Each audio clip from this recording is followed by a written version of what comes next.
చాలా మంది పురుషులు ఉన్నారు అశోకుడు, కానీ అంతమంది ఉన్న నువ్వు కూడా కావాలని ఆయన అనుకున్నందున నువ్వు వచ్చావు నాయన.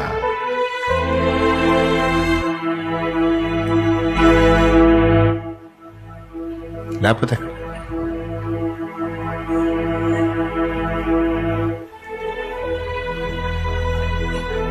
దేవుణ్ణి ప్రేమించడానికి బోల్డని కారణం. Praise the lord.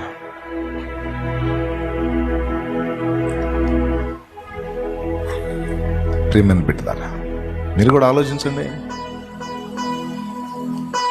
దేవుడు నిన్ను ప్రేమించలేదా? దేవుడు నిన్ను వెతకలేదా? లోకం నుండి నిన్ను విడిపించలేదా? అగ్ని ప్రాకారమై ఉండి నిన్ను ఆదుకోలేదా? నమ్మకమైన దేవుడు. చూడు.